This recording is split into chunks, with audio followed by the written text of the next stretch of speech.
Good morning. Ayin Beis, volume 3, page. We're on page 1336. Aleph Shin Lamed Vav.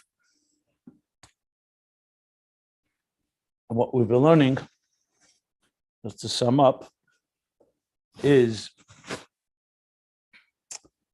the difference between chesadim and gvuras. But the context is that we're talking about the third level of sweetening of gvuras, where the transformation comes from within, not from without. In other words, it's not like sweet waters of chesed or the light and illumination of Or that illuminates the darkness or sweetens the severities and the concealments and the darkness, but it's coming from within, from its source, in a state that's called Helam Atzmi, that's completely removed, Koyach Nelam altogether. What was called earlier Avir, the Avir of the Rishimu, the very Rishimu, which is utterly the power of Koyach HaGvul of God, the power to conceal and to limit. So after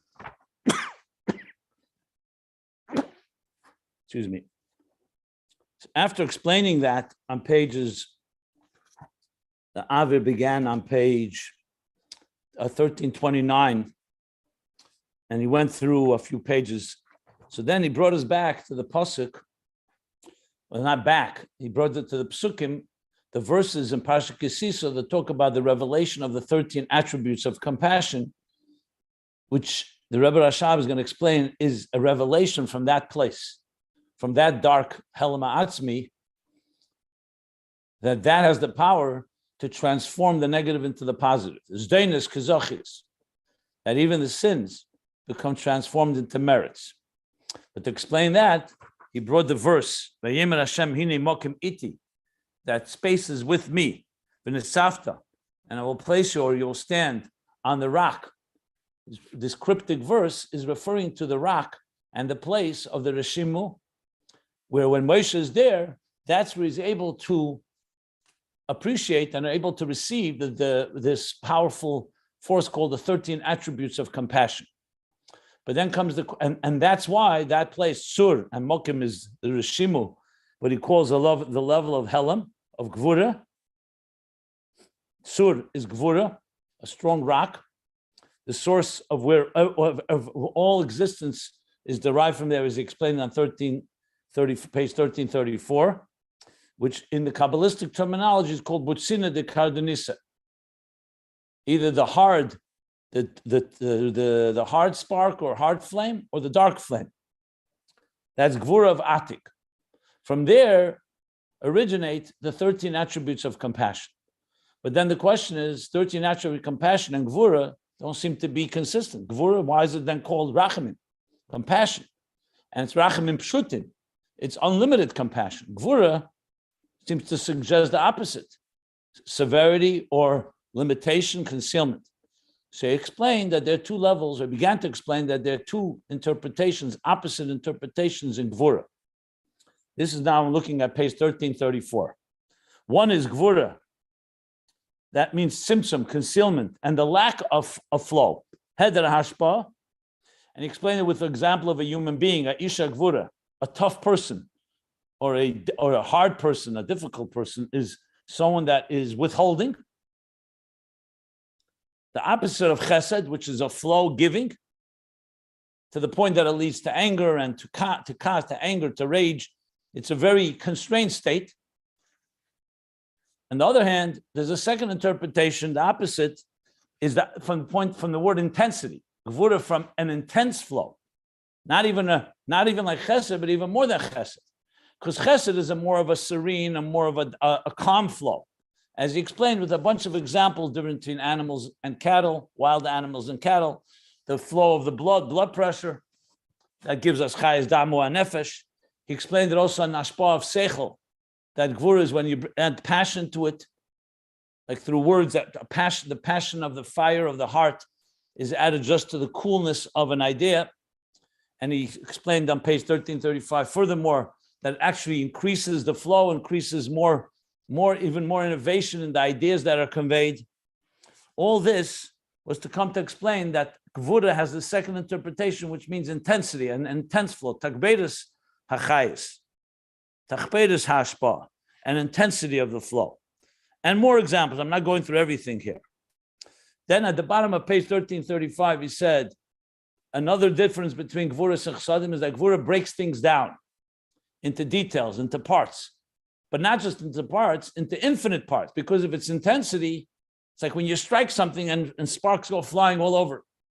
So in this case, we're talking about takbeirus from above. So it's a bligvul type. So just like it's bligvul in its, the hamshacha atzmis is a bligvul type of hamshacha, it's also when it splits into parts, it's also infinite in many all different multitude of details. And each one has put the potency. Like you explained, like rain.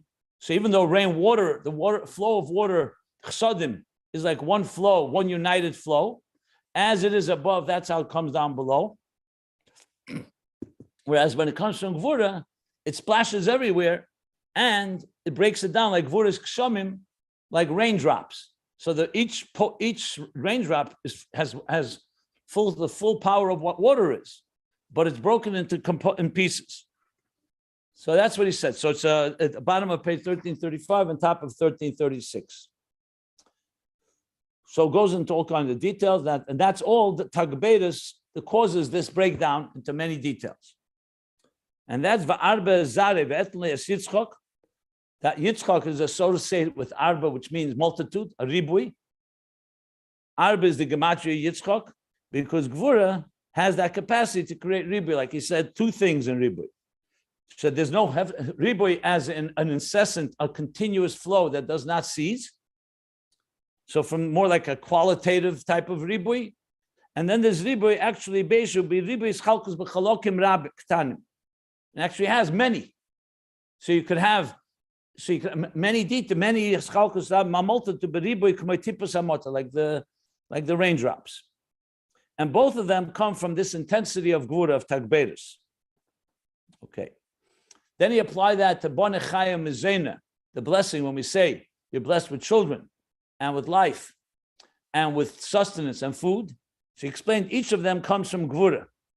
All three of them come from Gevurah, from an intensity, and each of them come into a multitude of details that comes all the way down, Amshach, all the way down below. As he explained, again, on middle of page 1336. Briefly, since I'll just sum it up because that's the last thing we learned.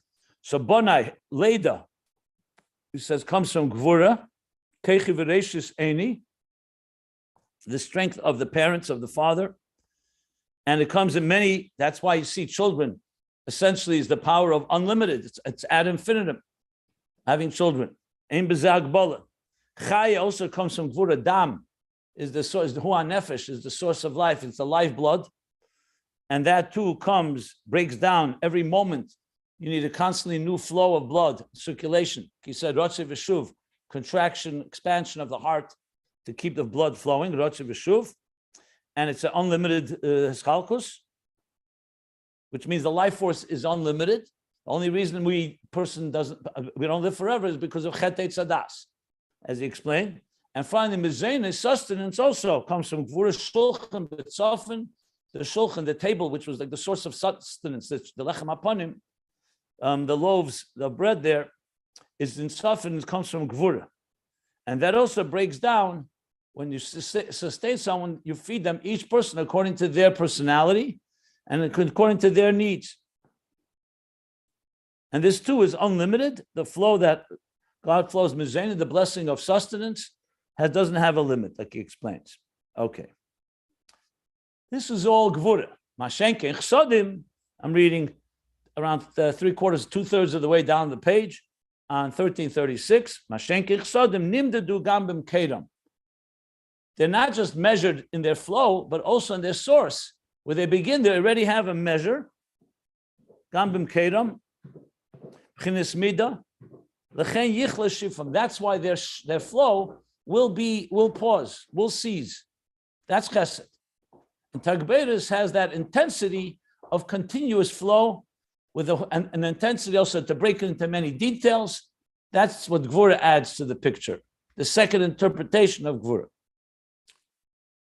So this adds a whole dimension to Chesed and Gevurah that you don't always learn in other Maimonim, where usually Gevurah is seen more like the Tzimtzum, the concealer, the regulator, the filter.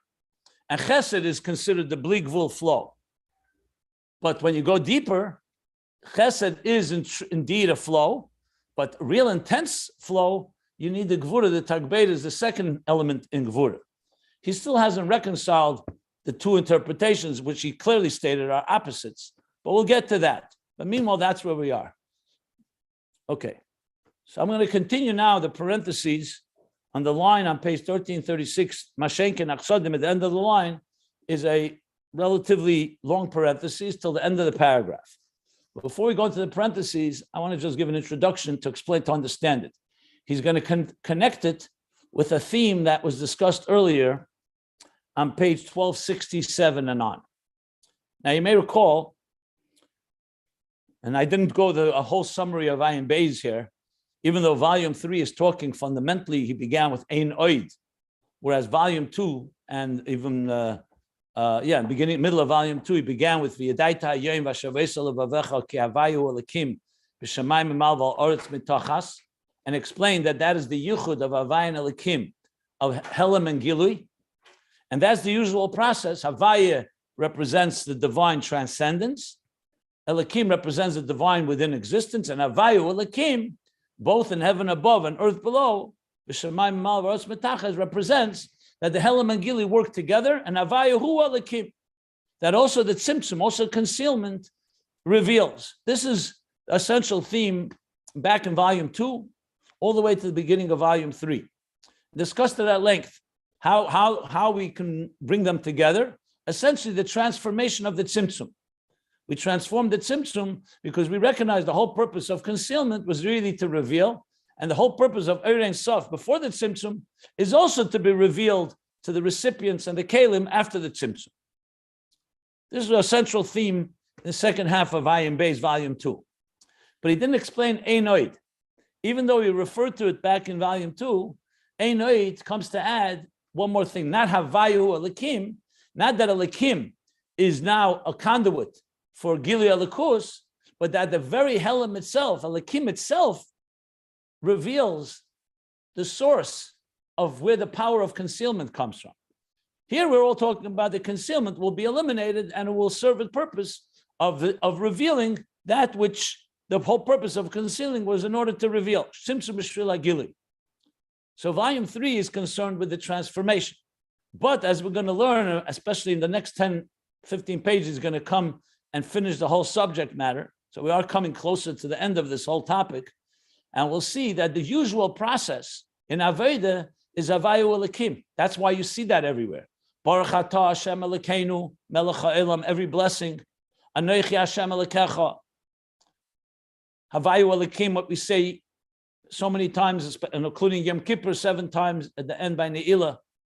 It's all about understanding that even in the divine that is concealed, and even the divine that manifests in existence, is really one with the divine that's beyond existence. Basically, all about Gilui Elikus. Like he said, you're also transforming the darkness, but you're transforming it to light. We're not talking about the very essential essence of darkness itself. That's Ein Oid. I've been learning at length, which is the third level of transforming Gevurah to Chesed. The first two is either you sweeten the Gevurah, the Tzimtzum, the Helam, by overriding it with sweet waters. So you nullify it, you neutralize it, or even more, you actually transform it, but you're transforming it with Chesed, with Gili. Like he said, that the Eir is coming from such a powerful place that's beyond darkness, beyond Gevurah and Chesed. So therefore, it transforms the Gevurah. The bitterness itself is transformed. However, it's not coming from within. It's coming from without, from Eir. The third form of transformation is the Gevurah itself. Even though it's coming from its root, but the root is completely concealed. Helam Atzmi, which is essentially where the Rishimu is rooted in. And this is the transformation from within. This transformation is the third level, that in Gevurah nimtokim ela b'sharsham. The Gevurahs are sweetened only in their source. So this is the essential theme of Chelik Gimel. Not the only thing, because we're also talking about the first two levels, and where Havaya Lakim still reigns supreme in the context of Avodas Hashem, as we'll learn that because at the end of the day, we have to make Kalim to Ur. We're not dismissing the power of light. We're just saying there's another dimension in the unity of Yadaita Ayin Beis, which also accounts for the very darkness itself, as we discussed, which is through tshuva, and we're going to discuss it a little later, the difference in the tshuva of tzaddikim and the tshuva of Bali tshuva, which we've already addressed. But in the context of all of this, in volume 3, remember a big part of the volume earlier was the process of the maturity process of mutva, murgish, and muskel, right? That we begin as subjective creatures and we become kalim to the Ur of Elikus, which is essentially Havaya Elikim, to the point that we become one with that revelation. If you recall the discussion, first you start with subjective, behavioral, reflexive emotions like of a child.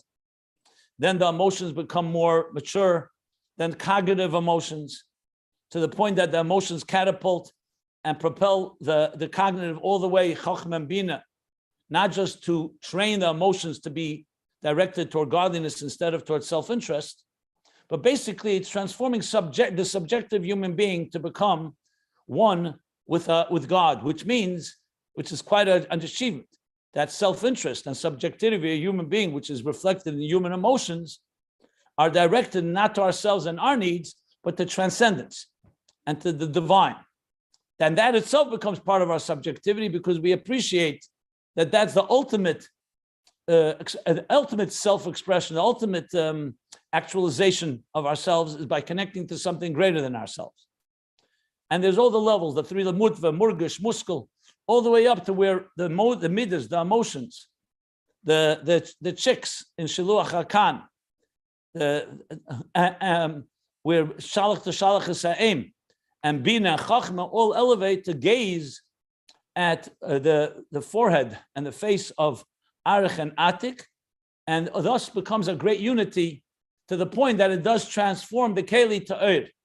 That was the ultimate purpose in it.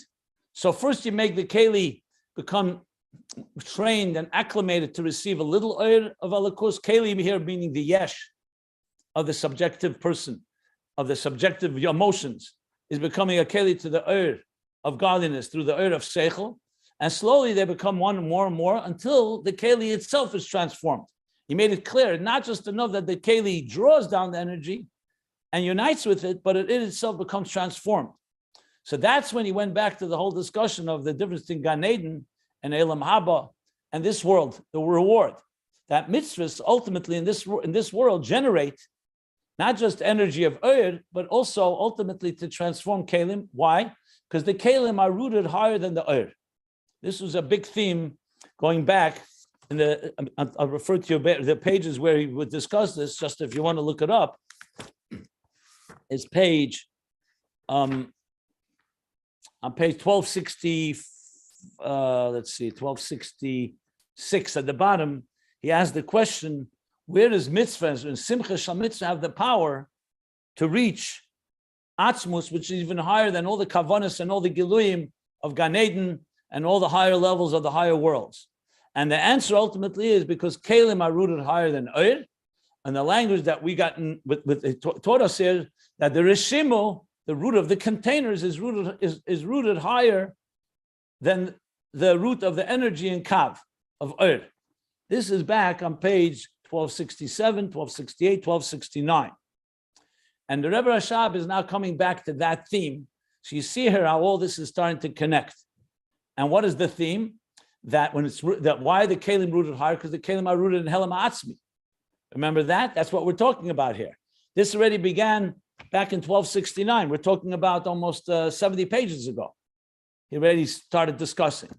It's rooted in Helam Atzmi, which is rooted in the etzem of something, because the power of concealment of the divine reveals more about Atzmus than does revelation, as he explained. And the Rebbe Rashab is now going to compare the difference between Tagberis, the Gevurahs, and their intensity, and more powerful than Chesed, by saying exactly this, that Gevurah accesses the Helam Ha'atzmi that goes all the way to the Etzem. Chesed reveals the Oir of Elikus. That's why ultimately it has a limit and a measure. So that's why I wanted to give this introduction, because he's bringing back that theme. So let me explain what he said back there on page 1269. And it's something we've talked about a number of times in these classes, even recently, but now he's actually making the direct connection. So I'm going to just read quickly for a few lines from page 1269. If you want, you could follow. And then you'll see how the Rebbe Rashab is now bringing that back into the picture, where we talk about Tagberis, Gevurah as intensity, with the intensity of creating something that breaks down to details, unlimited in its flow, like we learned on the previous page.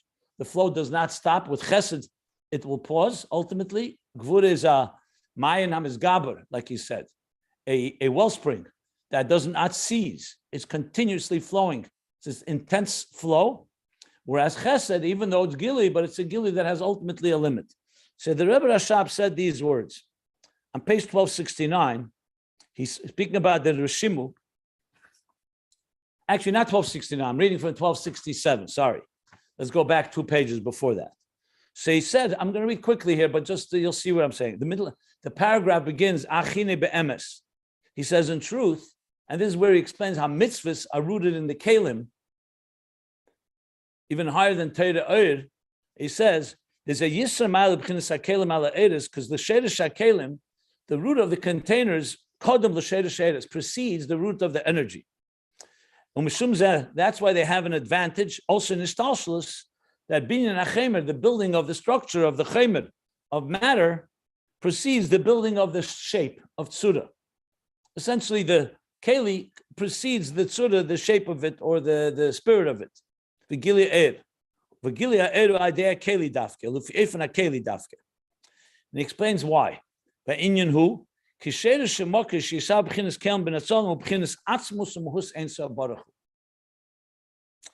put it briefly, essentially, where do you see the power of something more?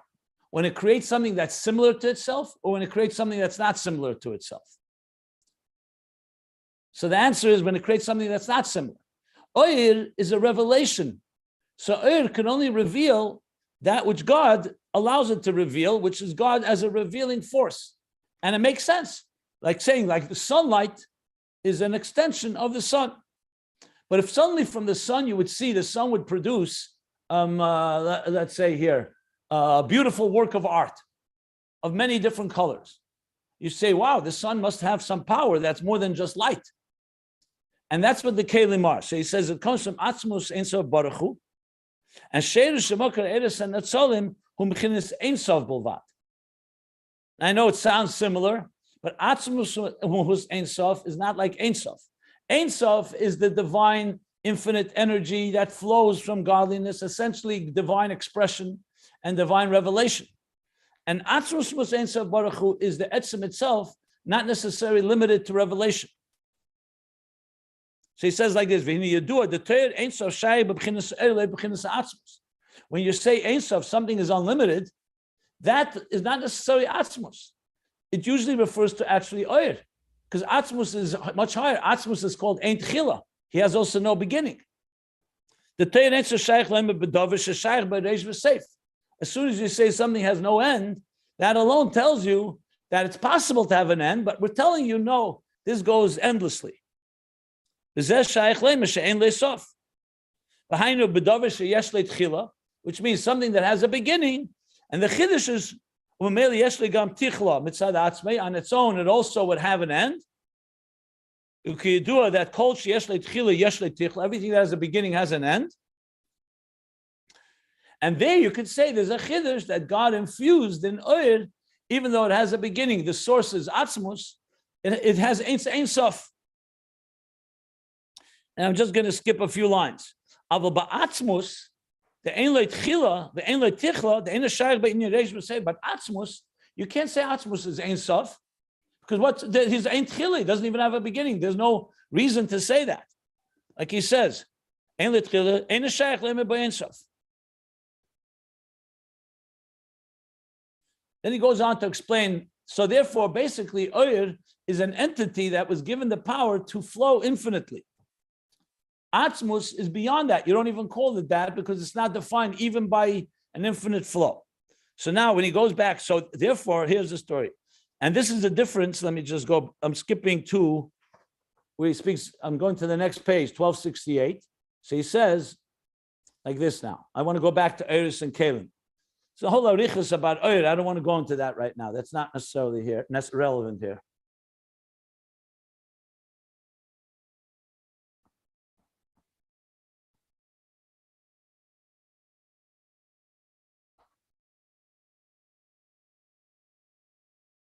Okay, so he says at the end of the paragraph in 1268, 1 second.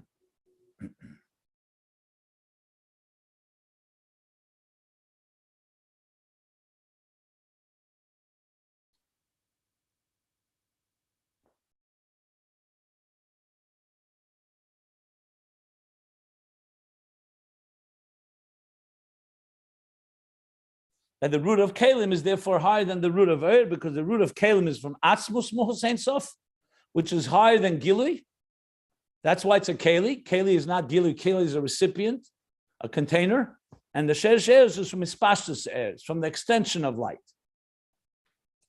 And that's when he goes in the next paragraph, the difference between the Shimu and the Kav.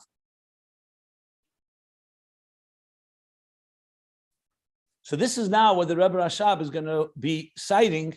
We're going to go back now to what we're learning where we're up to, and you'll see how he connects the two. So basically, the Shimu, as he's going to continue to explain there, reveals another part of Atzmus, which is not revelation, the power of God to conceal, to confine, to limit. And that has in it a certain power of intensity that's even more than Gili Oyer. And he's going to explain now what that means. I know it sounds paradoxical, because Oyer would seem the power of infinite revelation. Rishim or Kalim would be the power of infinite concealment. But here we're talking about Gevurah is intensity, and intensity of what? Of a flow. So he's going to explain what that means now in that context. That Oyer, at the end of the day, even though it's true, it's about revelation, and it does have an infinite revelation, but by definition, because it's Oyer, Ein Sof, it's still ultimately, that itself is its limitation that is defined by certain parameters. And Gevurah, because it comes from Helam Ha'atzmi, therefore it has no limitations at all, not even the limitation that Oyer has, or in the language that we're learning here, the limitations of Chesed. But he's going to explain it in his own language here, which we have not learned yet. But it's based on what we learned earlier about that. One more thing I did want to refer you to.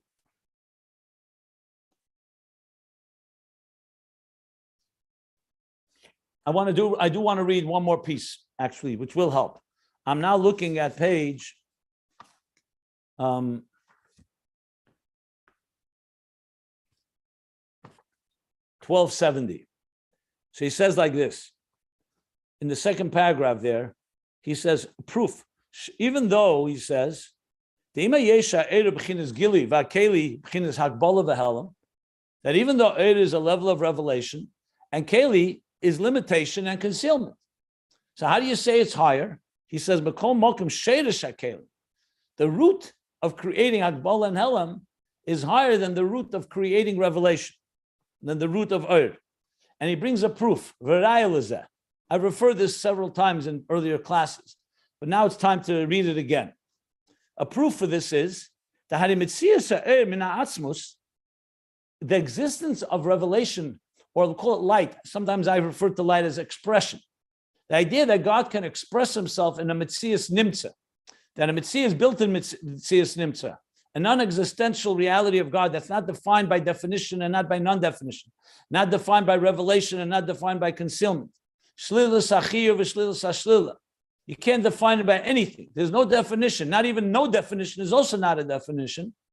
So he says, then that entity called Atzmus, I just call it entity for lack of a better word, is revealing itself. He says like this, that which means expression, that God chooses to now define himself in some form of expression, a field of energy, which we call revelation, which God does not have to do because he's not defined by that. The sun must shine because God created the sun to give light, to illuminate the earth.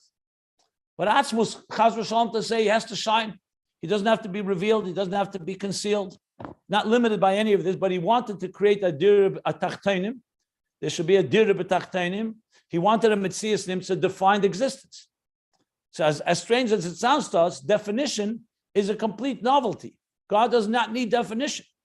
Not definition to express himself, or not definition not to express himself. That's all for us, for creation. But when he does express himself, he says, once God chooses to do that, it makes total sense. It's like saying, the Eibishter says, Ata haresa ladas, you have revealed yourself that we should know you. That's what God wants. So that makes sense. That Atzmus, who's beyond Giluyim, chooses to reveal himself. Imsha Atzmus be'emes mushlo. Even though Atzmus himself is mushlo, completely defies and negates me'inyan ha'er, any light, he's not defined by it, he's not limited to it, he defies the very definition. K'moy ma'keli, he defies it just as much as he defies Keli. He's as distant from Eir as he is from Keli. And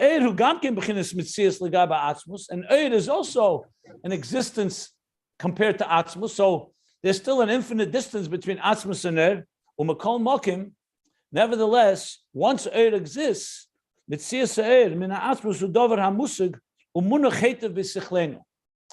it exists, it makes total sense that Atzmus has chosen to express himself in some way.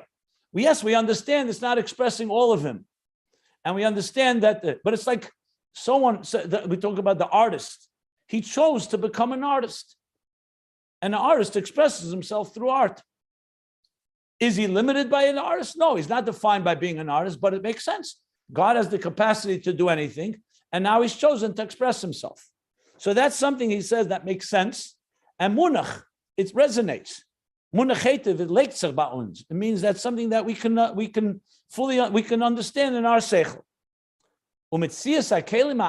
However, but containers that are not revealing God, because they don't reveal.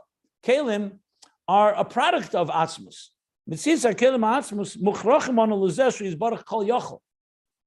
There we have to say God is kol yachol because he's creating something that's not revealing himself. That he has the capacity to create something that doesn't reveal, that only contains, that limits, that receives. A yesh, basically. So the fact, you see, hine asoga tivis, zeis b'sichleni hirayim muchachas d'sheirish hakelim b'chinas hayechelis. So for God to create kelim, that reveals to us that he has a capacity that's not defined by expression. Because kelim is not about expression, it's about the lack of expression. It's about refraining, concealing. Basically, in the language that we've been talking, tzimtzum, gvuras, I'm talking now gvura and tzimtzum in the word of concealment, reveals that God is not limited to revelation, and that comes from a power that's even greater. Like you see something that you would not as I said, once there's a revelation, it makes sense. Reveals its source. But the ability to create kelim, that teaches us about the kol yachol, that God has the capacity. As a matter of fact, it teaches us that God is not limited by oir. And the best proof is he created a yesh. He created a keli. And ultimately a yesh down in this world. Okay, I just wanted to add that. Now, I'm going to go back to page 1336. And we're going to see now how he connects it to what we're learning here.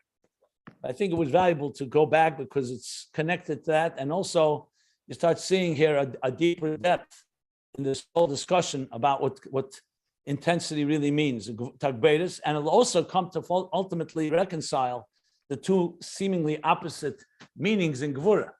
Because we'll learn that the Helam, the first interpretation comes from the second one. It comes from a profound power to conceal, comes from the deepest power of Atzmus, even deeper than the power to reveal. So he says now like this. Yesh Leimer. So I'm reading on page 1336. The line begins Mashenkein. This is where we stopped the last class. You can follow these pages, the text at ayinbeis.com. You have PDFs. So he says, Yesh Leimer, what we just said, the difference between Chesed and Gevurah. That Gevurah is an unlimited flow, intensity. Mashenkin chsodim, even in their root, has a midah, a measure. He says, Yesh le'mishazel al derech shenis boy le'il. This is similar to what we discussed earlier. And what's earlier? What I just read, pages 1267 and on. Be'inyan eiris v'kelim. In the difference between eiris, the inyan of eiris, energies and containers. Sha'eiris he mepchinas ispashtus the Ein Sof. Eiris comes from the extension, the expression of Ein Sof. V'kelim mepchinas atzmus Ein Sof. And the kelim come higher from the core of Ein Sof, that's higher than expression. Ba'inyan hu.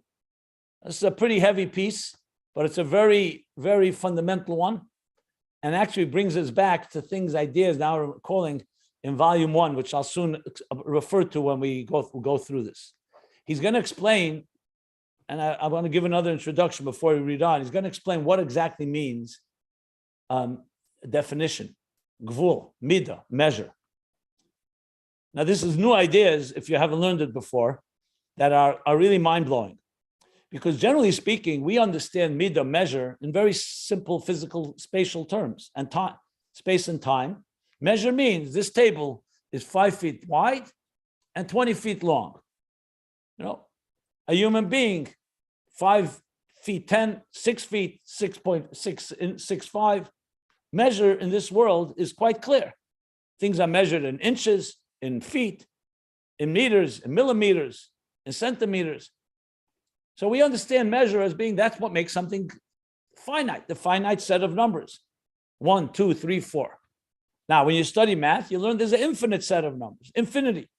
So infinity is endless. That's our understanding of the finite. Now, we live in a finite world, both space and time. A day is 24 hours in a day, not 25 and not 23. And every hour has 60 minutes. Every minute has 60 seconds. And that's that. But remember, this is all coming from the bottom up, how we understand things. If you talk from God's perspective, he created the very concept of time and space. He created the very concept of the definitions and parameters and measure and boundaries. So the very concept that something is 1 foot or 2 feet or 1,000 feet or 1,000 miles or millions of miles is all a novelty. For us, it's a given. That's the world in which we were born. And that's the world that defines us all the time. But remember, Torah Chassidus is about creating a partnership and a union with a God that's beyond time and space. So the question is, where do these two meet? If we're going to stay in the world of time and space and measure and limit, then we're stuck.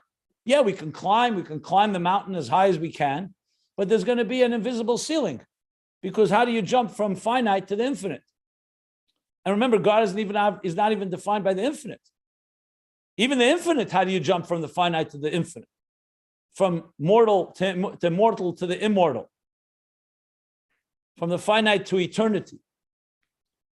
And let alone, as I said, God that's beyond them both. However, because God created the finite, it's also part of his creation. So the question is, how does God look at the finite existence? You can't say that God is finite, God forbid, because he's not. He created the finite. In different words, the finite is kelim. And Eir is an expression of God's infinity. So the question is God creating the finite an infinite creation or a finite creation? From our point of view, it's finite because it has measure. But in truth is, from God's point of view, it's just another expression of his infinite energy. And we're going to learn, as a matter of fact, that creating the finite expresses more of his infinity than the creating the infinite. Because the infinite cannot go into the finite, a regular infinite, because it's defined by infinity. And God, being neither infinite nor finite, can therefore create the finite. But then the question is, what does it look like? What means the koyach hagvul, which means the power to create the finite in God, it's equal to the koyach habligvul for all practical purposes. Just another definition, another form of expression of the divine. So we're going to learn that there's the concept of the difference between a medida b'poil, something that actually is finite, and a medida atzmis, which means it's only finite because the infinite chose to make it finite. but it's really from God's point of view also infinity, just infinity packaged in a structure that looks finite, but it has the potency of the etzem even more than the potency within the infinite. That's essentially what he's going to be saying now, and that's going to be the tagbeirus, the Gevurah in its deeper, the second interpretation reveals that part. The first interpretation is how it expresses itself in an actual finite, limited way. But the second interpretation reveals to us that it's really rooted in a deeply potent place that's even more potent and more infinite than the infinite itself of chsadim and oir, as we shall learn now. So I know this is a very interesting twist on things, but it's critical to understand, because then you can come to find a place where our finite existence can connect to God's power of finite, which really is connecting to God's infinite within the finite. That's really what it's coming down to. That's why I always give the example with the artist, that he has infinite possibilities to create art, and then he chose one of them. But when he chose that one art, which is going to be the Esses Firis Agnuzis, is that in it, it's only one piece of infinity. It's only one of all his different possibilities. The different possibilities are still there. They're just now not being revealed. So when the artist is actually drawing the art, in this case, God is creating a finite world, his infinite power is all invested in there. It's just that we can't see it, but it's there and through Aveda, we can connect to it. So essentially, as we work with mitzvahs that God gave us in a finite world, we not only can reveal godly infinite light, we can reveal even the godly light that's even beyond infinite, which is the root of how he first has the power to create something that's finite, which is even deeper than his creating something that's infinite, in infinite expression, as an oir. So that is ultimately where the two meet. So let's read this now inside. So here's what he says. I'll take all the questions that you have. I'm sure there'll be many questions, but I suggest let's read it. And let's see how he's put. So he says like this. So that which we spoke about now, chesed and gevurah as an intensity, an incessant, a steady, relentless flow, and gevurah and chsadim nimdadu. He says like this. Yeshlema, that it's similar to what we said earlier. It's about eris and kalim. She'eris and from ispashtus of Ein Sof, and kalim from chinas atzmus Ein Sof. Va'inyan hu. And here's the inyan. The b'chinas eira Ein Sof, how do you b'chinas bli gvul? The eira of Ein Sof is bli gvul. Since it's the eira of Ein Sof, it itself is also Ein Sof. U'makol mokim ba b'chinas hagbala. And nevertheless, it comes in a form of some parameter, a parameter. U'kamoi. So you say, what does that mean? How is that possible? What's the parameter? It says, U'kamoi sha'ola b'ritzene ha'poshet. It arose in God's seamless desire, lahaitzil livre, to emanate and to create. Atzil is bria, etc. Hari b'zeh ha'rotzen b'b'chinas agbala. This rotzen is agbala. What's the agbala that he wants? He wants atzilus and bria. That's already agbala. So it's true, it's Eir Ein Sof, but then rises a will that has a specific will. It's not just a will for anything. It's a will for a specific type of existence. So that alone tells you parameters. So the fact that Eir emanates, even though it's Eir Ein Sof, which means it's still the divine infinite energy, but it manifests ultimately in a certain Ratzon. So the truth is, earlier we learned there's two levels. There's the Eir before it manifests in Ratzon. And there, it's a Eir that doesn't have any limits. But it's still limited by the fact that it's Eir. It's still expression. And ultimately that expression, here he's saying, is K'shala B'ritzene HaPoshet L'Haitzel Livre. So that gives it some parameter. Ubafrat, and specifically in the level that we talked about, if you remember, Hispashlis Ha'er, remember the Eir Legalis Luzolase, before the Tzimtzum, even though it's part of the Atzmus Ha'er before the Tzimtzum, but it is still relates, God is envisioning existence. Ubafrat Be'inyan HaHashara, and specifically the level of Hashara. Hashara is where God envisions. Hashara literally means to estimate, but Hashara also means he's envisioning existence.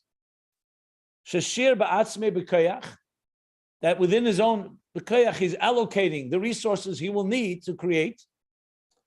This is all lifnei tzimtzum the Eir. How does that mean? This itself means shenimdad Haratzon b'bchinas midah v'gvul. So though it's within the Ein Sof, it's within the artist's infinite consciousness, but within it, he is now envisioning an existence. That means there's a measure to it. Shenimda darotzen, he's measuring his will. He's not just saying it's a will and everything goes. It's 10 hidden spheres, it's not 20. It's not spheres Saint Ketz, unlimited spheres, but b'chinas midah, v'gvul, with measure and limit. Umedida zeis, even though it's oir, hu b'chinas tzimtzum amiyat. As soon as you say a measure is a tzimtzum amiyat, because God is limiting and diminishing his possibilities. Not that God doesn't have the possibility, but for the purpose of creation, the oir is now being defined in a certain way. I think we said this, just remember a few pages back. I think he said almost the same language when he spoke about Shir Atzmei B'Keich. I'm just trying to, I think it was on the top of, on top of page 1333, he said similar, Shir B'Kayach. He compared that, the Hey, that's the Hey Rishena. It's not just a Nakuda.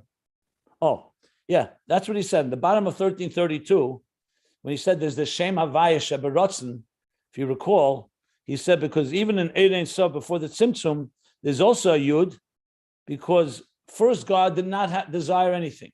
Before desire, it preceded a state that was Kodim Sha'olah B'Ritzeinei. There was no Ratzon at all, even to himself.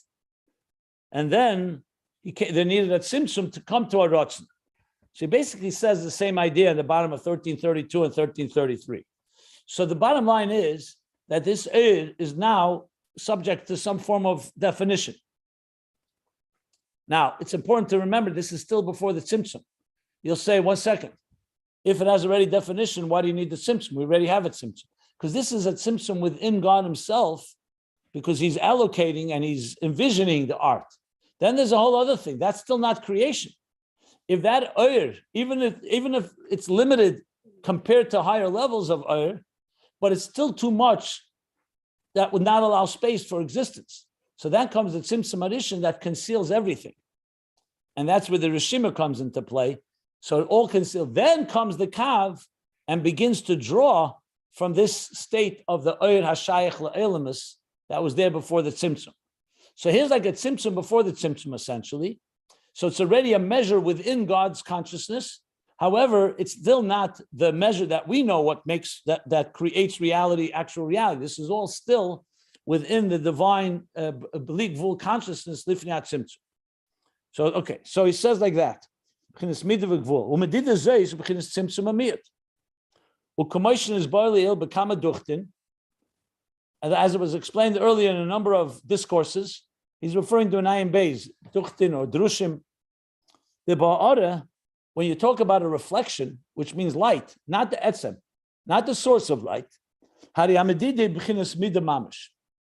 A measure in a state that is called ha'ara. Ha'ara here, he means to say that it's not the source, it's the reflection of the source, which is oir, the field of energy. Basically, the bilta mitzias nimtza, the God that is beyond, God atzmos, that's beyond any definitions, and beyond even calling him that he exists. You have to say it's a non-existential type of existence because he doesn't exist in any way we understand existence, which is definition. When that level comes into definition, that's called oir. Oir is a form of expression. That expression now, he says, since it's not the etzem, then it's called midah mamish. It's an actual measure. It's not the power to measure, it's actual midah mamish. Hainu shemedida hi chutz la'etzem. Now he explains what that means. Midah mamish does not mean, like I said before, a table is 5 by 20, or a human being is 6 foot tall. That's midah gashmis. Here we're talking about midah ruchnis. He's talking about conceptual space, conceptual measure. That God in his infinite possibilities is conceptually measuring something. So why is it called midah? Because it's chutz la'etzem. It's not the etzem itself, it's outside of the etzem hamahus. U'kamoy dover acher hamoyded. It's like within God himself, he's invoking and drawing another faculty. I'm just lack of language. because you can't really say this words in God, but think of it like this. An artist can create infinite types of art. So how gives him the power to create one type? Why? How is he able to limit himself? Why isn't not everything flowing? Because the way we're created, we also have a power to limit ourselves. We also have the power to say, I'm going to only say these words now. I'm not going to say other words. I'm only going to draw this art. So within the so-called, in his own inner consciousness or inner psyche, he has the capacity of measuring something, and that's like a dover acher. It's not, what does it mean? Because it's not his etzem, it's another, he's employing, so to speak, another force that is causing it to be measured, and that's why it's called what he calls midah mamish, because it's chutz la'etzem. Because the etzem on its own, without this additional effort, would not have any measure altogether. So the fact that there's a measure means it's a form of a measure that's coming, so to speak, chutz la'etzem amahus. But the Rebbe Rashab immediately is qualifying. Don't think it really means separate from. Ube'emes eine muhus acher chas v'shalom. Because you maybe has to qualify. What does that mean? Within God, he has something that's not him? God forbid. So you can't say it's a muhus acher. It's only in our language, it's saying as if he's employing something else than just his pure infinite energy. And that's what's creating the medida, what he calls midah mamish. You can't say there's a muhus acher chas v'shalom. He just says it's like it doesn't say davar acher. It says as if it's another force within him. So it's like essentially saying that if I was to just express myself without filters, it would sound like one thing. And then I have another power to filter and express myself in a more limited way. In other words, there's nothing but God. So there's no such thing as saying, God forbid, another, even on the most subtle level, even if you say it's a godly level. So it's only one God. So he's qualifying what he just said. But kavyochel, you could speak about it as if God is employing, so to speak, different forces here at work. That is his pashtus sa'ir. So there you could say midah, measure. So even though it's called eir and it's eir ein sof, but still it has a parameter. Aval etzem ha'eir, but the essence of eir. Now I already explained etzem ha'eir. Remember, etzem ha'eir, there's the element of eir in it, but there's also element of etzem ha'eir, referring to eir as it's a power from etzem. Like we learned, but the Rishimu, he said, was rooted in etzem ha'eir. If you remember that class, I explained at length, relatively, that etzem ha'eir is different than gili ha'eir, because it has etzem. So he says now etzem ha'eir, but kol shkena atzmus, the ein sof. So you see here, because at the end of the day, God wants everything to be united. So even in eir, he also has an element of etzem and eir. Remember, eir should not be discriminated against. Just because eir's role is gilui, and in that sense it has a certain definition, let's not forget it's also coming from etzem. So it also has an etzem in it. But the main function of eir that he spoke about is the gilui of it. Its expression, that's its main function, but it also is rooted in etzem. But even higher, atzmus ein sof, ein above b'chinas medida. There it precedes medida. That's not, God is not now in the mode of expressing himself in a particular way. Even the way of saying, I want a world. I want lahatzil, I want a world of, I want to emanate, I want to create. Or he's allocating with it, or envisioning and allocating resources. Now we're talking about a level that is beyond the dida. But now he says, beyond the dida, what does that mean? So he explains now. I could stop here if anybody has questions, but I think some of your questions may be answered as we continue going. It's up to you. If somebody wants to ask something, I'm happy to answer. But there's more in this, a lot more in this very subject matter. So it's your call. I'm fine either way. Okay, so let me read on. I would advise, let's finish the paragraph, a few more lines, and then we could always go back and any questions can be addressed. So he says, "V'yesh b'zeh gam kein medida." The plot thickens. I know it sounds very, when you read it slowly, when you read it, it sounds like, 1 second. It has measure, it doesn't have measure. That's why I gave all the introductions, because we're talking here about levels that are all within the divine. So it depends what you're looking at. If you say God chose, for example, 613 mitzvahs. So if someone asked you a question, is that gvul? Is that like 613 mitzvahs? Is that like 613 eggs in a? I mean, I know we get a dozen eggs, but is that the same thing? Like 613 items? The answer is no, because the 613 mitzvahs is Ratzna Elyon. 613 eggs or 613 apples are physical entities in this world. Yes, they were created by God, but they're not an expression of God's bligvul packaged in gvul. So a mitzvah is essentially, from one end, it's 613. Absolutely. One mitzvah is different than the next. And when you do one, you can't do another. And they have their time, some of them have time parameters. But if you look at it from Ratzon Hashem, the Ratzon Hashem is equal in all of them, and the Ratzon Hashem is bli gvul. But the Eibush just took his bli gvul and packaged it into a mitzvah. That's why Oisig b'mitzvah, Poter min mitzvah, all the mitzvahs are connected to each other. I'm only giving this example because it's necessary to understand the next few lines. So when we say Asher kedushanim b'mitzvah v'tzivanu la'aniach tefillin, or al atifas talis, there's two parts to the blessing. Baruch atah Hashem Elokeinu melech haolam asher kedushanim b'mitzvah v'tzivanu. That's an equalizer. All mitzvahs have that blessing. Some don't have the middle part; they only have Baruch atah Hashem. Al atifas talis la'aniach tefillin, or lahadik ner Shabbos kodesh. The second half is focusing on what is the mitzvah. The first half is God's will. So if someone says, is that bli gvul or gvul? The answer is bli gvul, meaning gvul. So he's going to explain now. So even in the Etzem Ha'or and Atzmus Ein Sof, he says, yesh b'zeh gam ke medida. There's a medida, but this medida is not a midah mamish. When he came to the Or, it's a midah mamish because God wants to create an existence. He has to create with Or. He has to create Yehi Or, Yehi Rakia. There, it has to have defined parameters. Yes, it has within it also the godly energy and the godly bli gvul, but the focus there is on structure. So the Or has to manifest in structure. But the power of what he's saying now from Etzem Ha'or and Atzmus Ein Sof, he says, Yesh b'zeh gam ke medida. Yesh b'zeh gam ke medida, hi medida atzmis, shehi mamusa etzem ve'etzem hu shenimda. This is now called medida atzmis, which means it's a core medida, not a medida, an actual measure.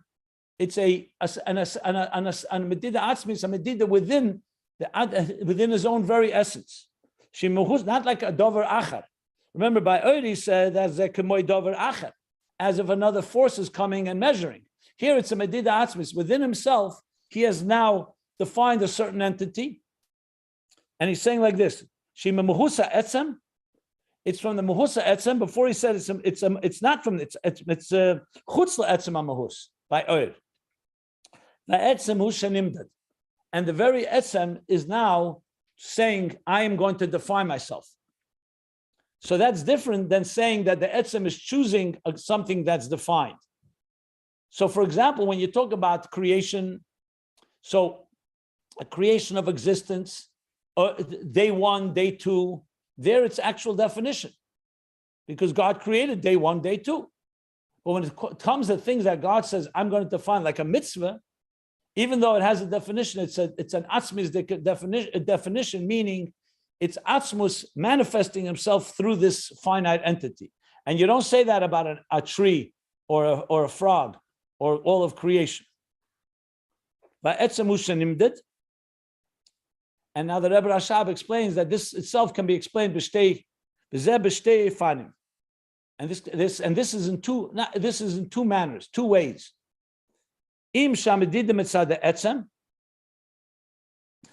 One way you could say is one way to say this one Eifin to explain this is that im shamedida, the measure is mitzad etzem. The etzem is choosing to measure himself, to manifest and measure. Ukanal, and he's using that example that the tagbera sa'atzmi is bob b'chinas chalkus. That in his sheer intensity, in his sheer atzmi, his sheer core essential intensity, he chooses to express in infinite ways, infinite details. So with those details, are they finite, or they're just an expression of infinity, meaning the infinity of the tagberis of this intensity? So that's one way of saying medida atzmis. That the medida is coming from the etzem. It's not coming that God, let's say, created a measuring stick like the kav, and said, the Kav will now measure how much air should go into Chachma, how much should go into Bina. That is an actual measuring process. Tagberis is an intensity that when you that it's so intense that it breaks things into so kinds of details. The details, however, are all just a medida atzmis, like he says here. Another oifen to explain this is sha'atzmus moeded atzme kavyochel lovei be'ofen sheyiskabel b'pchinas pnimius. That God's kavyochel, so to speak, measured himself, that he should manifest in a way that it should be integrated or internalized in an internal fashion. So maybe I should correct my language because I used the same language when I explained the first way. Let me just rephrase what I said. It's the same idea, nothing changing fundamentally, but language a bit. So the first oifen is the Medidas come inside the etzem, that the etzem, because it's so intense, that very intensity breaks it down into all kinds of details. Like we said, you strike something very hard on an anvil, sparks will fly. Now, if that striking is coming from Atzmus, that striking is endless sparks. So now you have Medida, but the sparks are coming from the intensity of Atzmus. Whereas when we spoke about Oyer, there is coming from a very deliberate effort where he's saying, okay, the Oyer is now going to become Chachma, Bina, Das, and so on.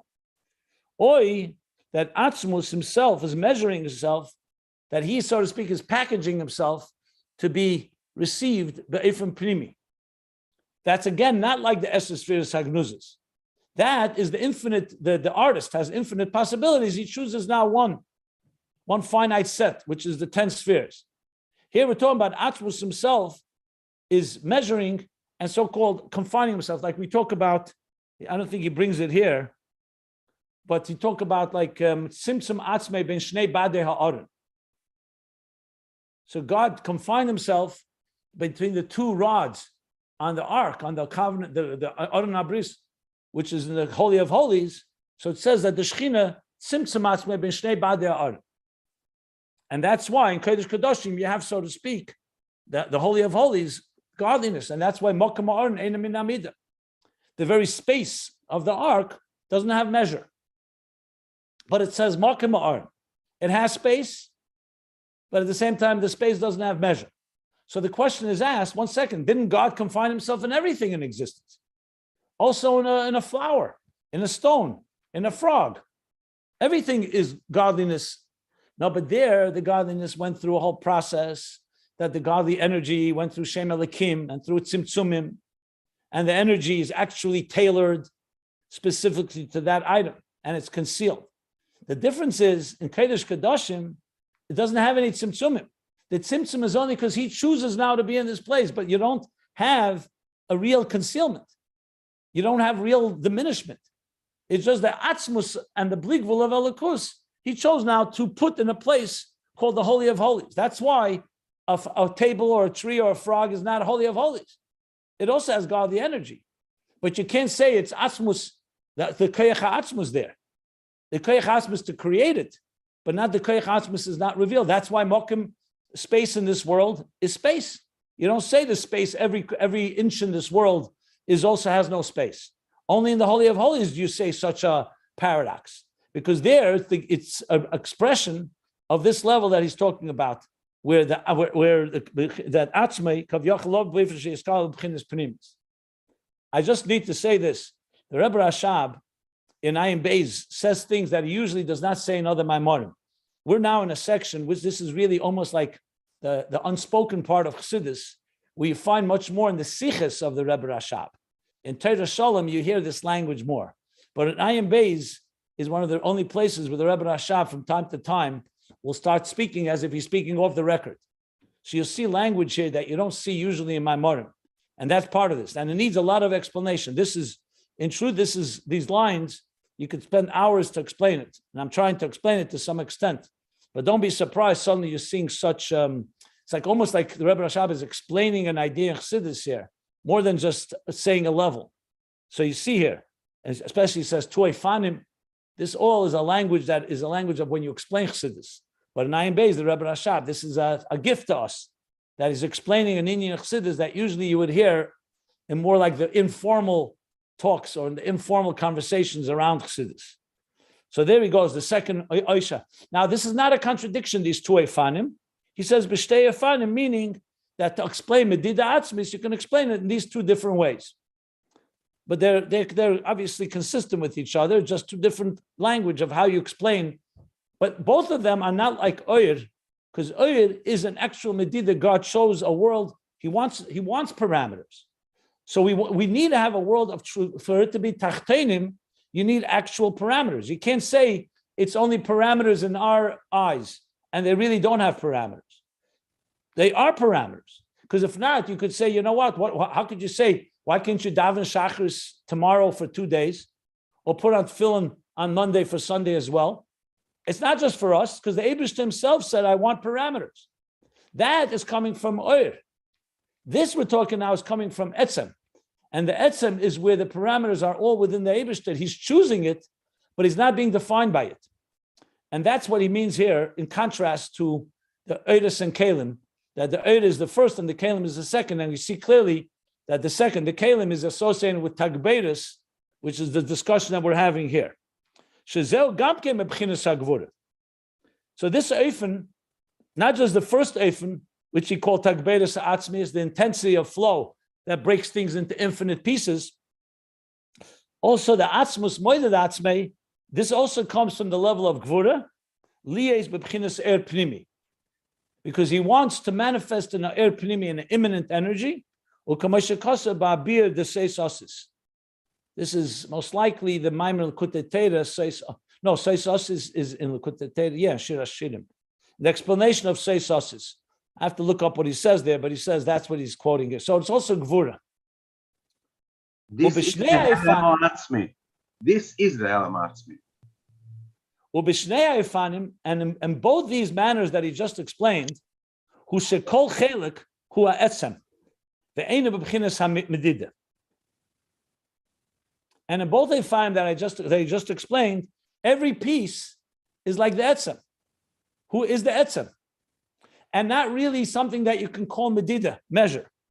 So let's go back to what he said. Aval etzem ha'er eina b'bchinas medida. There's medida, but it's called medida atzmis.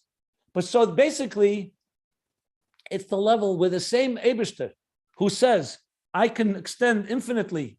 I'm choosing now to manifest in one particular part. But as we learned, etzem kashetefes b'miktsasei etefes b'kulei. The etzem, when you grasp tefes b'chelkei, one piece, you grasp it all. You don't say this on a table or a chair or an apple or a tree or an animal. You say that on Torah, you say that. You say that on mitzvahs. You say it on things that are atzmizdik, things that God said. You could say it on a neshama, chelik alekam emal mamish. That when you tefes chelke, you know why? Because it's really coming from the etzem. And the etzem, even though it manifests in a chelik, in a part, but it's not really defined by that part. So therefore, it's really a etzem, and really ain't a b'chinas medida. That's not what we would call measure, because it's not real measure and definition and parameters. Even parameters of Eid Ein Sof, that is Shir Atzmei B'Koyach, there he's applying himself, the Eibishter, to measure and to allocate and to envision and allocate resources to existence. Here we're talking about that the Eibishter is within his own essential self, is manifesting in this thing called a chelik, but it's just like the etzem. And now he brings also very brief and needs to be explained. U'kamoshon is bar le'el be'inyan haman. This is like we learned earlier. If you remember the man, he said was also manifest this paradox. This is pure paradox. On one hand, the man was a physical item. They ate it, they cooked it, they grinded it. I can explain. On the other hand, it was a completely divine entity. Did it have measure or did not have measure? So we learned it has measure because the Eibishter wanted to give it measure, but it was essentially a lakus coming in a package of measure that appeared and manifests itself in physical, but it's not to be compared to lechem min haaretz. If you put bread near man, they didn't look like each other. But even if the man tasted like bread, but it was a very different entity, fundamentally different. The man would be essentially a manifest paradox. The lechem min haaretz was actual bread, as definition, and you grow it a certain way. So the man we learned earlier, I have to find the page where he said it. I think it was there was a whole section on it. Let me go back. So first of all, the man is a big theme in volume 2. But here earlier there was a whole a paragraph where he spoke about the man. Here we are, page 1301. So he spoke there about the man being this paradox. It's similar. The man was similar to Mokem Ha'aron Eina Min Amida. There was something there, but at the same time, it was beyond space. Space beyond space. Remember, Mokem Ha'aron Eina Min Amida, there's a letter from the Rebbe about it, is not that there's no space. There's no space. All you have to do is go up in the highest worlds, or before the Tzimtzum, there's also no space. That's not the Chiddush, that God is beyond space. The Chiddush that in space, you see no space. That if you measured the Aron, it had measurements. I'm assigned the whole measurements that the Torah says, that the Aron had to have parameters. It had a length, it had a width. And if you measured it in the Holy of Holies, it would measure as such. But then if you measure from one wall to the next, even with considering the Aron, it would as if the Aron wasn't there. So usually you measure, you say, okay, from the wall to the Aron will be so much and so much. From the other side of the Aron to the wall will be so much and so much. And the Aron takes up this space. So when you measure the Aron, it measured. But when you measured, it's as if the Aron was invisible, meaning that the whole space was as if it was no space. So the Chiddush is pure paradox. And by God, there's no paradox. Only by us, it's a contradiction. It's like something is space and no space at the same time. But that's a rare exception. In certain places, the Eibishter wants to reveal that power of himself. The man was another manifest, not exactly, but a similar idea. I think he says it actually on page 1301 that I just referred to. If I recall, I think he may compare it to that, or maybe not. But definitely in volume 2, he spoke about it as well. Okay. So he says, like Be'inyan Haman, V'yadua, 4 more lines, and then we'll stop and I'll hear what everybody has to say on this heavy piece here. V'yadua, and it's known, the Shleimus Ha'atzmus, who dafke, next page, 1337, Sheyeh beb'chinas ischalkus, u beb'chinas einsof. Shleimus of Atzmus, not that God needs this, but if you want to express when you say Atzmus is everything, you don't say God is just infinite, because that's not everything. That doesn't include and doesn't account for the finite. You say that he's in b'chinas ischalkus, he manifests in multitude, in details, in breakdown, u beb'chinas einsof, and in the form of einsof. These two, which sound so opposite, a detail doesn't sound like infinite, which is Ein Sof without any limits. And here you're saying there's a limit. In Atzmus, it's not opposites. Why? Because they're both part of Atzmus power. Like he said before, it's a Medida Atzmus. In both they find him, however you explain it. But Ayin Beis is boil ill. And delve and look at what we learned earlier. So that's a famous mimer that he mentioned a number of times. It's really where the whole subject started. How can we experience post-symptom, pre-symptom reality and a post-symptom, pre-symptom consciousness and a post-symptom reality? So they cite below, that's on volume 2, page 940. So he discusses that point there as well. And this is manifest in the tagbeiris that we're talking about here. The intensity of Gevurah, the intensity that comes from the level of Gevurah,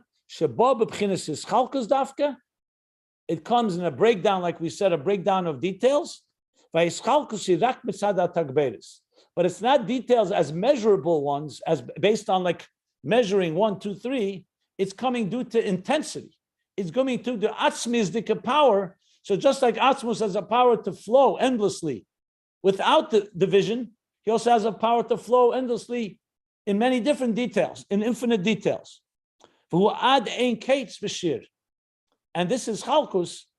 This intensity manifests in his chalkus without any limit and without any measure. And that's how he's explaining now the Tagberis, Gevurah, and this is something that Chesed, which is Oyer, does not have. And with this, he ends this parenthesis in explaining the idea of Tagberis. Now he's going to bring this all back. Obviously, we still have to bring it back to conclude what he began with, which is where Yud Gimel Midas Harachimim are rooted. Ultimately, the Helam Ha'atzmi, and he's going to go back to Nikras Atzur, Nitzavta al Atzur, the rock, which is all, the rock is this Gevurah. The word rock, what Moshe was standing on, is referring to this level. That's where he's going to ultimately bring us back to. But that will be in the next page or a few pages. So I shall stop right here, and the floor is yours.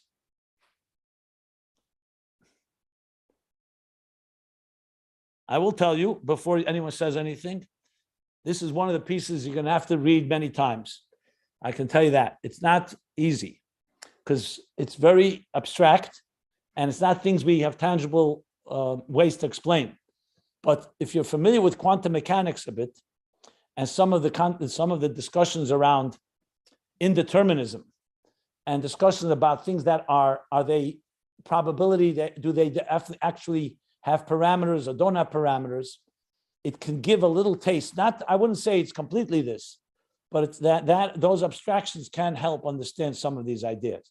Because the biggest challenge is we are creatures of time and space and of parameters. We understand things only in terms of limits. So when you hear this, you start wondering, what does this mean? But it's not. You could understand it. It is very.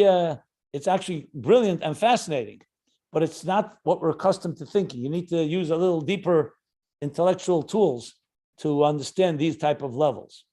Because you're talking about not just ruchnius, because spiritual time and space itself is hard to understand, but this is even beyond that.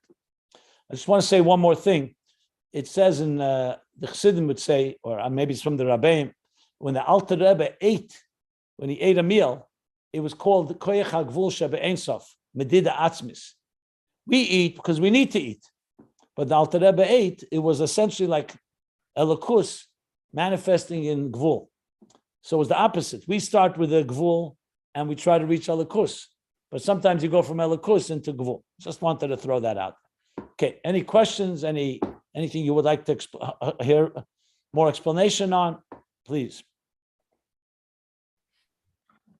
I'm having, Rabbi Jacobson, a difficulty understanding the distinction between light and or and kalim, one being infinite or and one being limited kalim.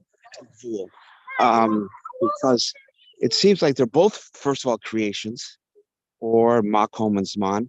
They're all three of them are creations. All have a beginning. They all seem to be. If you're going to say or is infinite, chesed, infinite, light goes on. But makom and zman also can be infinite. It can go on for an infinite number of years. And makom, to say the universe might not have any end to it anyways. You use the term light years, both light and time. So to me, that distinction, especially in regards to Atzmut itself, it seems like this distinction is contrived. I think they're both all I can say is this. Everything I said in the last half hour came to answer this question you're asking. And I don't know, that's what I'm asking. Either I didn't explain it well enough, or maybe you need to hear it a few times. Okay. We're not talking about Oyer and Keli. We're talking about, you remember I read intentionally, I went back to read from page 1267 and from 1270. So he says these words. He says, the Ima Yesha Oyer, Ubchinis Geli Va'Keli, Ubchinis Hagbala V'Helam, B'Kol Mokim, we're talking here, Sheresh HaKelim and Sheresh HaEr. We're not talking about Oyer and Keli here. We're talking about the root in the power of Atzmus to create Oyer and Keli. That's what we're discussing. So first of all, we're not talking about Eris and Kalim here. We're talking about their source. Okay. God's power to create a Keli. What does that reveal from God? And God's power to create Oyer, what that reveals within God. So that's a critical piece that you have to keep in mind. Second thing, I made it very clear that there's two different things. God created an existence that has true finite limits, even al pi halacha. For example, chametz on Pesach is asur legamri. A minute after Pesach, you're allowed to eat it. So even from Torah point of view, there are real parameters in this world. It's not just from a human point of view.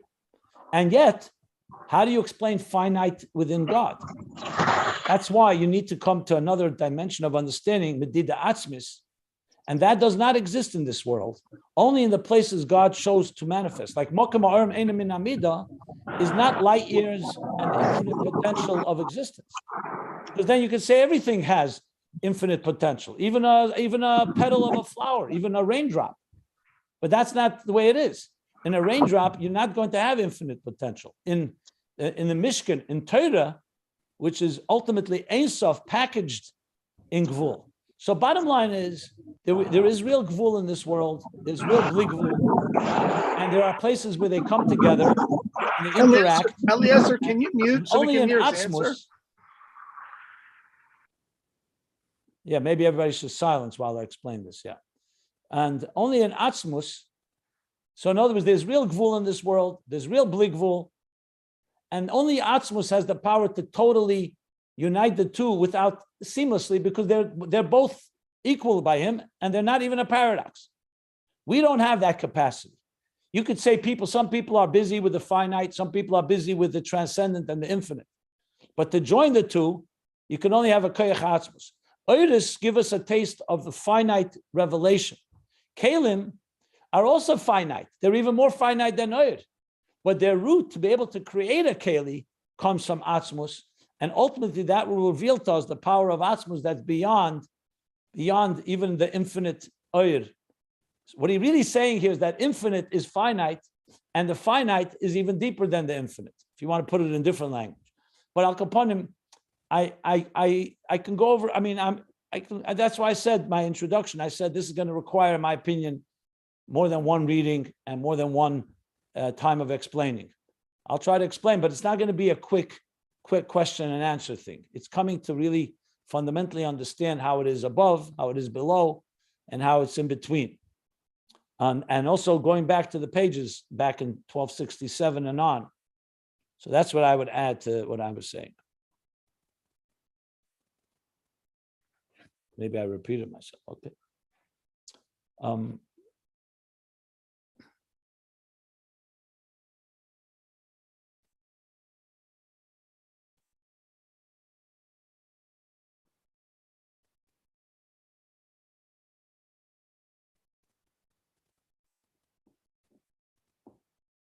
Keep in mind that we have to remember the way God looks at things is different than the way we look at things. And even though there's a das elyon and das tachten, which means a perspective from above and a perspective from below, and we have yichud elah and yichud tata, again, different perspectives, God is giving us the gift of seeing it through his eyes. So think of it this way: when you're sitting and doing a mitzvah, you're putting on tefillin, you're giving tzedakah. So what you're doing really is joining the finite and the infinite. So if you don't think about it, okay, you stretch out your arm, you give somebody a coin, charity. But what you're really doing is joining the finite and the infinite. The finite is the actual manifestation, your hand, another person, you're helping them. They can use the money to go buy a meal or to do something else they need, to educate their children, whatever. God sees it also that way, but he also sees something else. He sees his very essence being expressed in this detail. We may not understand it that way, but with learning Chassidus, it's giving us a peek under the dashboard, so to speak, or behind the scenes of how God sees it. What he sees is atzmis manifesting bli gvul into gvul, and we are going the other way. From the gvul, we're trying to connect to the bli gvul and all the way to the esa. So you have to keep in mind that these are the dynamics we're talking about here. And the more you could understand from God's perspective, the more you're going to relate to these levels that he's describing here. Ultimately, you're going to have to find examples in your life to be able to understand this. Like I say always, if you try to figure this out purely from a mechanical point of view and the mechanical dynamics of where Ur is and where Keli is and where Etzem is and where Spashtus is, you may memorize these terms and you may even understand them to some extent, but it won't really come alive until you find real examples in your life. Like, let's talk about a person, God forbid, in a very dark state of despair. And then something happens, and you come to realize that within the deepest Gevurah and concealment is the Helama Atzmi, like we talked about. That's a manifestation of this level that we'll learn about later, the Yud Gimel Midas Harachimim and so on. So it all comes down to finding examples. Now, for most of us, or at least we're more accustomed to Ur and Keli as in the context of, okay, a Keli is a Keli to receive Ur, like a teacher, like a student learning from his teacher. Here he's going into a whole other dimension where the Kelim themselves are originating from.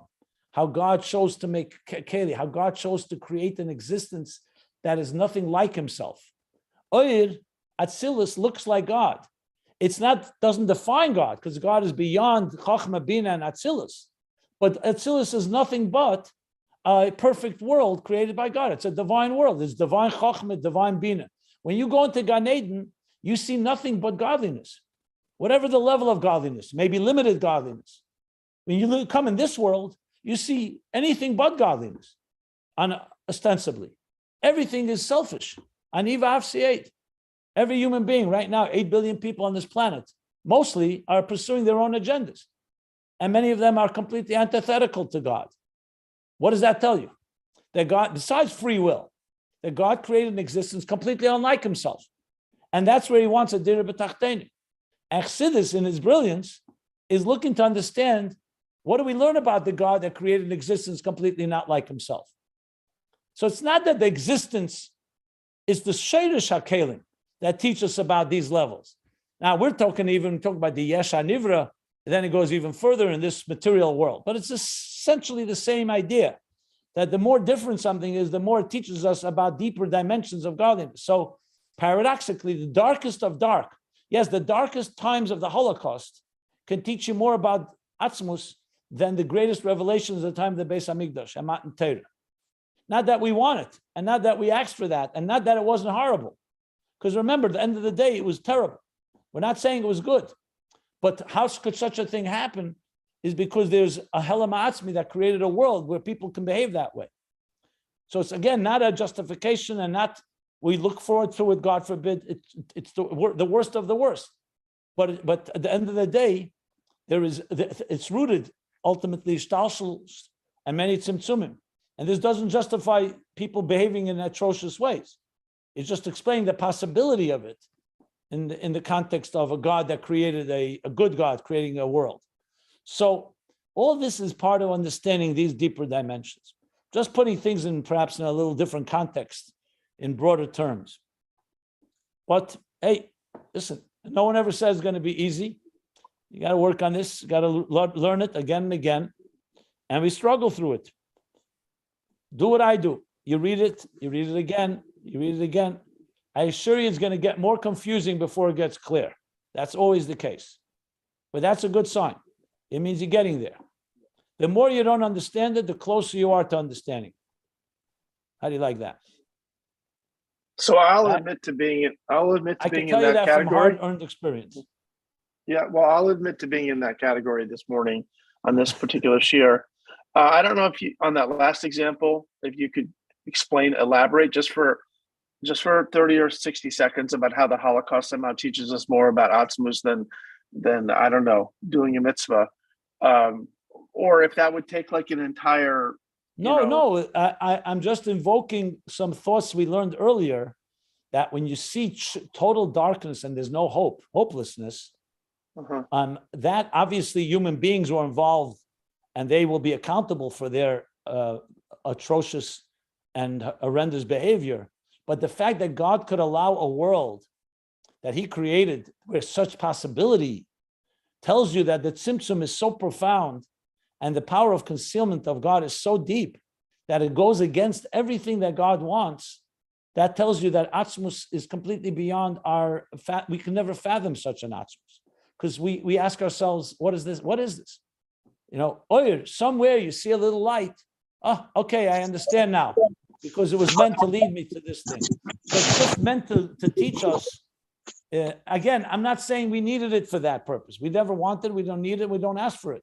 But after the fact, when a person like a Baal Tshuva who is in a complete state of despair and distress and cries out like we learned earlier, like a deathly cry, death, he said, psychemovis, he said, psychemovis, a deathly cry, that is coming from the deepest place of Helam Atzmi, that God is saying, I'm there with you.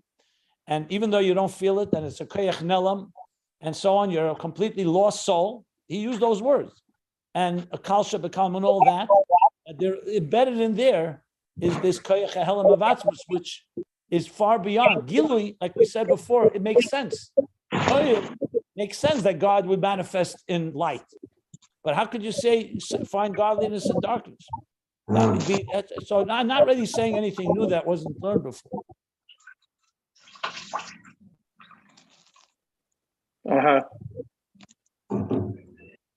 Again, I need to think about it some more. This issue of the Holocaust as a mushal is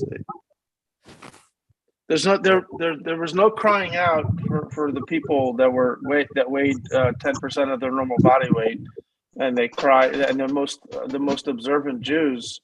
There was no finding God. I mean, I wouldn't know. Maybe there was finding God there. I mean, maybe that's a place I couldn't relate to that example. Maybe they did find God there somehow, but it seems like it's more a matter. It doesn't matter whether they found God or not. The bottom line is that is God exist even during that time? Of course. It's not a question whether they found God. That's not what we're talking about now. Even if you don't find God, darkness is still darkness, whether you find God or not. Questions now when we talk about it, right? It's what we learn. To me, it just is it's a proof of free will. Like the Eibishter gave like absolute free will, even to those ends of evil. But I'm not sure how that darkness proves something more about God than the best of what humans can do. Okay, so I think if you learn all this again, maybe be helpful. What should I say? I don't know. No, I hear you. I'm going to have to look it over many times. I'm with you. I told you when I started. I can't say I get it yet. I'm going to go over it. Thank you. No, it's everyone knows. I think everyone listening knows this is a very important share. We just need to go over it many times.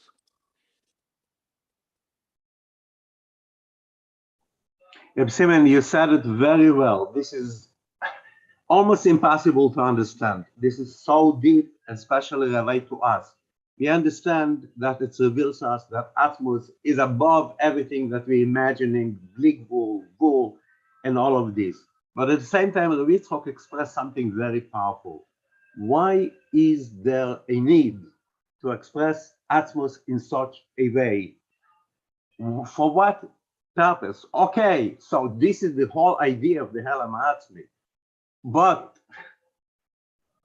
so this is what the Rebbe and the Tzemach Tzedek even writes, Loma osa Hashem kocha. Why couldn't he do it a different way? If I was God, I would give you my answer. I don't have the answer. I'm not God, and I cannot tell you the answer to that. And I don't know if you'll ever find an answer to that question. Remember, when it says God is beyond us, we mean it. Le machshavei seichem is not some type of cute statement. It's a fact.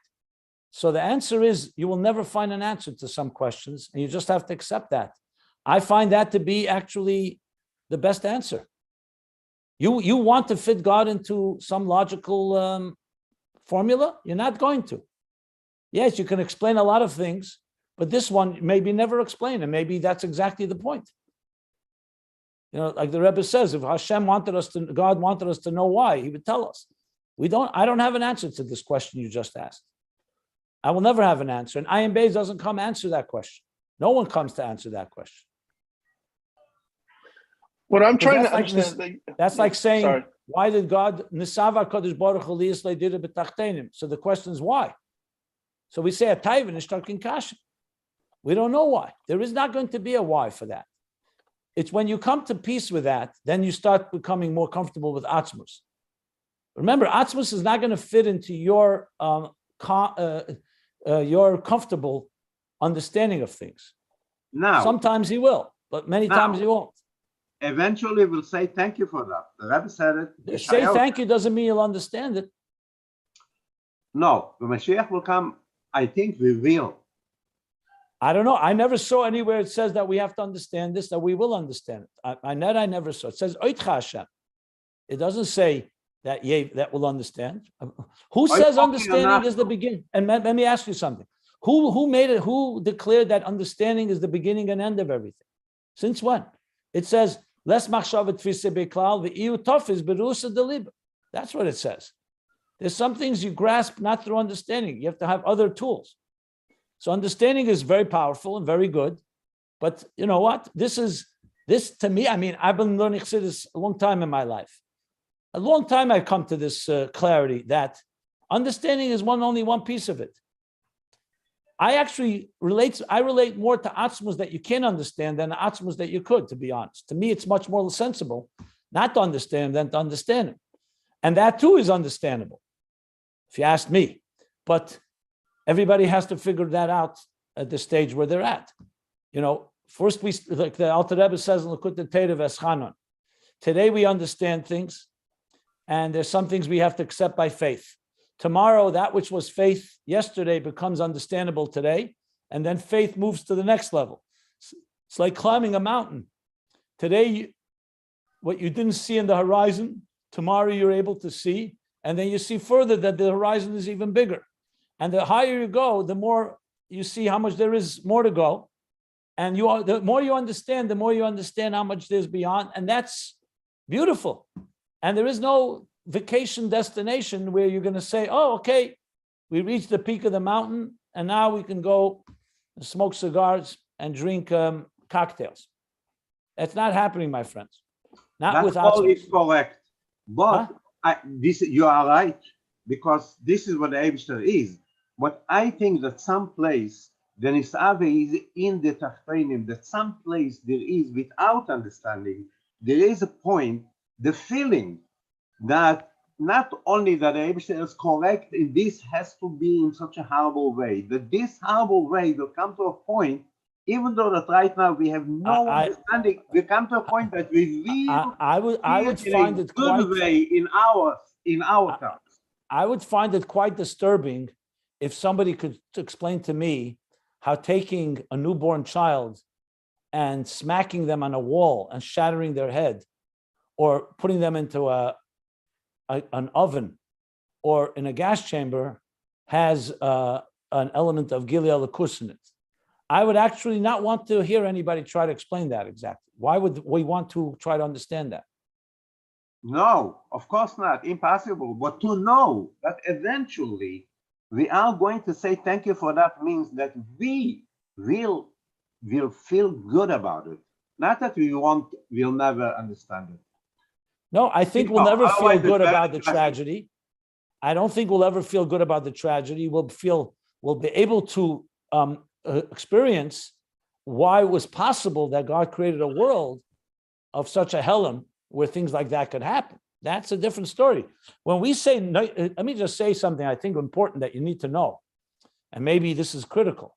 When we say that tshuva ma'ava, that the deepest tshuva of love transforms denis to zachius, sins, deliberate sins to merits, it does not say that the sins are transformed.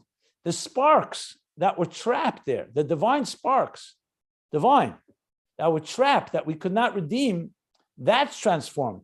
But the zdainis themselves, the word is this, shvirasan zui takanosan.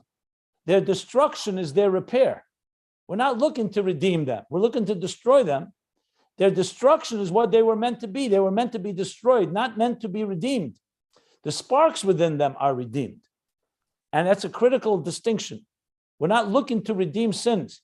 We're looking to free the sparks within those through the passion that it leads a person, like he says, the end of chapter 7 in Tanya, to the passion toward God and the thirst.